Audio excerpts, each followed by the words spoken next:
আমি যখন ঢাকা বিশ্ববিদ্যালয়ের ছাত্র তখন কামরুজ্জামান ভাইয়ের সাথে আমার ব্যক্তিগতভাবে পরিচয় ছিল। অনেকবার আমি ওনার বাসায় গিয়েছি, ওনার সাথে কথা বলেছি। আমরা বিশ্ববিদ্যালয় ক্যাম্পাসে একসাথে কথা বলেছি, ওনার অফিসে বাংলাদেশের রাজনীতি, বাংলাদেশের ভবিষ্যৎ, ইসলামী আন্দোলনের ভবিষ্যৎ, এই সব কিছু নিয়ে অনেক খোলামেলা কথা আমরা বলেছি। আমি শুধু দুইটা মন্তব্য করব। একটা মন্তব্য হচ্ছে যে আমি যখন বিশ্ববিদ্যালয়ে পড়ি তখন আমি অনেক ইয়াং, খুব অল্প বয়স।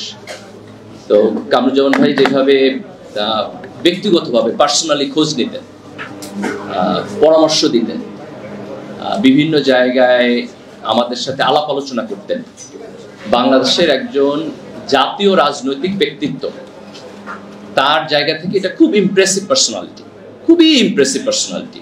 এটা আজকে আমার অনেকগুলো ব্যস্ততা, কিন্তু আমি শুধু এই কৃতজ্ঞতাটুকু পোষণের জন্য আজকে এখানে আসছি।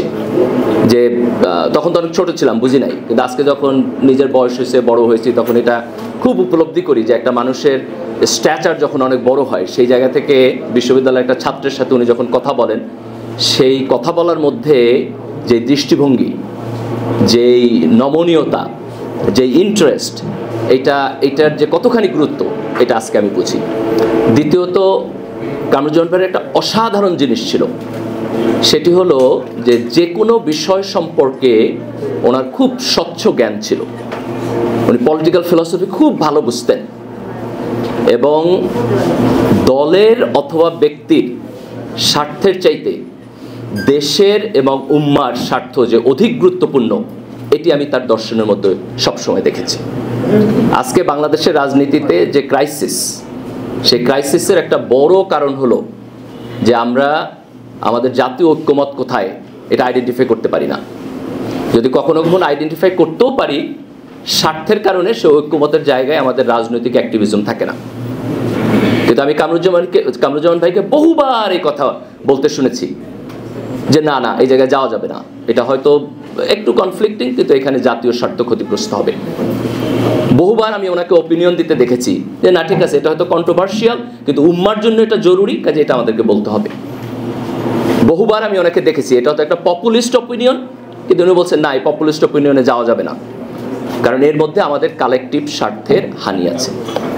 আজকের রাজনীতিতে আমরা যদি ওনার এই আদর্শটুকু ফলো করতে পারি, এই দেশের তরুণ প্রজন্ম যদি ওনার এই আদর্শটুকু ফলো করতে পারে, তাহলে আগামী দিনে এই জুলাইয়ের গণ অভ্যুত্থানের মধ্য দিয়ে আমরা যে নতুন বাংলাদেশ পেয়েছি, সেটিকে বিনির্মাণের জন্য আমাদের যে সফলতা, সেটি ত্বরান্বিত হবে।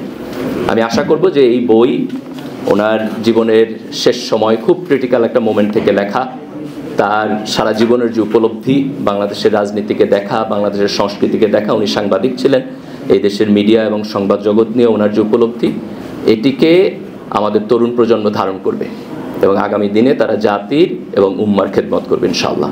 এই কামনা করে আমি আমার বক্তব্য শেষ করছি। সবাইকে ধন্যবাদ। আসসালামু আলাইকুম রহমতুল্লাহ।